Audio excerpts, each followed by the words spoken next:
अरे, कैसी बात कर रही हो? अच्छा चलो जाकर नहा लो, मैं नाश्ता लगा देती हूँ। फिर तुम्हें कॉलेज भी तो जाना है। नेहा कॉलेज के लिए निकल जाती है। वो सोचने लगती है कि ससुराल में वो कैसे मैनेज करेगी। क्या हुआ नेहा? परेशान लग रही हो? अरे यार, तू तो मुझे जानती है ना। मुझे अपनी लाइफ बिल्कुल परफेक्ट चाहिए, लेकिन लग नहीं रहा लोग मानेंगे। यार, कहीं मेरी शादी ऐसे घर ना हो जाए जहां मेरी जिंदगी ही नरक हो जाए। अरे मैंने ना कल एक इंग्लिश फिल्म देखी थी। उसमें भी कुछ ऐसी ही समस्या थी हीरोइन की। अच्छा, तो फिर क्या किया उसने? उसने तो अपने होने वाले पति से साफ साफ कह दिया कि वो पहले उसके घर कुछ दिन तक बिना शादी के रह कर देखेगी, और अगर ठीक लगा तो ठीक, वरना तेरे मेरे रास्ते अलग। अरे हाँ यार, ये तो बिल्कुल सही आइडिया दे रही है तू मुझे। चल मैं तो चली। थैंक्स यार, तूने मेरी प्रॉब्लम सॉल्व कर दी। ये बोलकर नेहा खुशी खुशी वहां से निकल जाती है। लेकिन पीछे से उसकी सहेली कहती है, अरे नेहा, नहीं नहीं, कुछ नहीं सुनना मुझे। ये बोलकर वो वहां से चली जाती है। हे भगवान, पूरी बात सुने बिना ही चली गई। अरे वो तो विदेशी फिल्म थी, वहां सब चलता है, लेकिन ये तो भारत है, सभ्यता और संस्कारों वाला देश, जहां शादी से पहले लड़की को ससुराल में नहीं रखा जाता। खैर, नेहा मस्त होकर घर आती है। नेहा, कल तुझे लड़के वाले देखने आने वाले हैं, और हाँ, इस बार कोई बहाना नहीं चलेगा। हाँ हाँ, आने दो आने दो, मैं तैयार हूँ शादी के लिए। अगले दिन लड़के वाले आते हैं, जहां लड़का कहता है, "अ, मुझे अकेले में लड़की से कुछ पूछना है। हाँ हाँ, क्यों नहीं बेटा। जाओ नेहा, घर तो दिखा दो इन्हें। नेहा भी खुश हो जाती है कि उसे मौका मिल गया है लड़के से अपनी शर्त रखने का। देखो, मुझे ना शादी से बहुत डर लगता है। पता नहीं कैसी लड़की आए, तालमेल बना पाए कि नहीं मेरे परिवार से। मैंने कई घरों में रोज का क्लेश होते देखा है। तुमने तो मेरे दिल की बात कर दी। मैं भी यही सोच रही थी कि भाई सास तो अच्छी होनी चाहिए, पति सपोर्ट करे ना करे, रहना तो पूरे दिन सास के साथ है। लेकिन मेरे पास ना इसके लिए एक बहुत अच्छा आइडिया है। अच्छा, कैसा आइडिया? क्यों ना शादी के पहले मैं कुछ दिनों तक तुम्हारे घर आकर रह लूं। तुम लोग मुझे समझ लेना, मैं तुम लोगों को समझ लूंगी। ठीक लगा तो शादी, वरना टाटा बाय बाय। क्यों? लड़के को नेहा की बात में दम लगता है। वो घर के सभी लोगों के सामने नेहा की बात रखता है। अरे पागल हो गई है क्या? ये कैसी शर्त है? अरे शादी से पहले मैं क्यों तुझे किसी और के घर भेजूंगी रहने? अरे लड़की के ख्याल तो 20 साल आगे के हैं। इतनी भी खुले विचारों वाली लड़की नहीं चाहिए हमें। अरे माँ, क्या बुरा और गलत बोल रही है ये? रहना तो हम दोनों का है ना।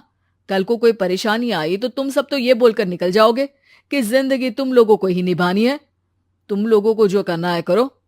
तब क्या करूंगा बताओ? सबके समझाने पर वो लोग मान जाते हैं। वाह, मैं 2-3 दिनों में पैकिंग कर लूंगी, तो आकर मुझे ले जाना।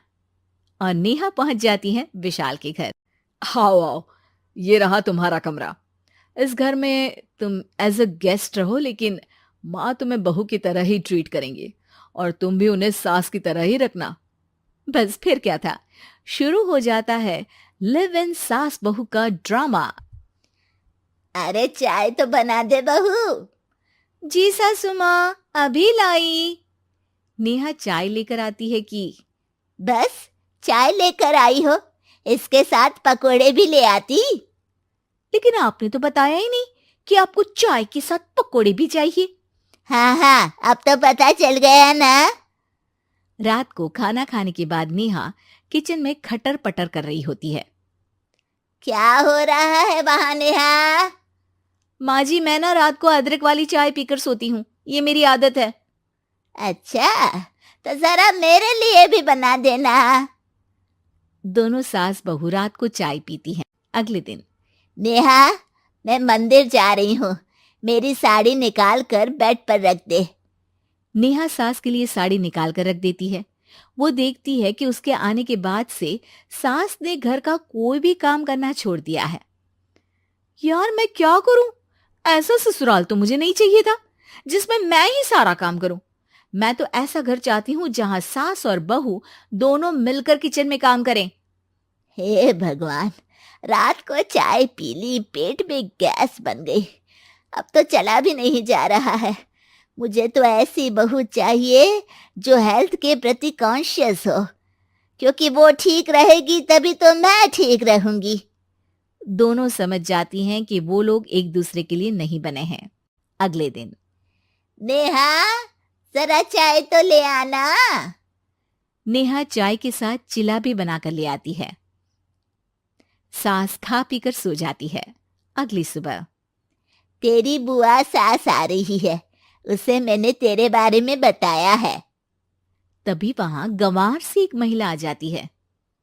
चलो यहां से निकलो, कुछ नहीं है खाने के लिए, जाओ। ए नेहा, तमीज से बात करो, ये मेरी ननद यानी आशीष की बुआ है। हाय रे दैया, इतनी आकड़ वाली लड़की! अरे यही है ना जो शादी से पहले ही आकर बस गई है यहाँ पर। बस नहीं गई हूं, बसना है या नहीं ये डिसाइड करने आई थी, लेकिन इन लोगों के रिश्तेदार इतने गंवार हैं तो मैं तो ना कर रही इस घर में शादी। और भाभी, और क्या कमी थी हमारे आशीष में जो आपने ऐसी लड़की की शर्तों को मान लिया? अरे वो तो आशीष के कहने पर मैं झुक गई, वरना ऐसी लड़की को तो मैं घर में घुसने भी ना दूं। ए हेलो, ऐसी लड़की कैसी लड़की? हाँ, बिना समझे बुझे शादी कर लूं? अब तो समझ गई ना कि हम लोग गांव के हैं। भाभी को खाट पर सोना और रिश्तेदारों का गांव से आना जाना तो लगा ही रहना है इस घर में। हाँ हाँ, मैं तो किसी मॉडर्न घर में शादी करूंगी। ये बोलकर नेहा वहां से चली जाती है। अपने घर में आकर नेहा कहती है, ना माँ ना, लिव इन में रहकर देख लिया, ये गांव के लोगों का कोई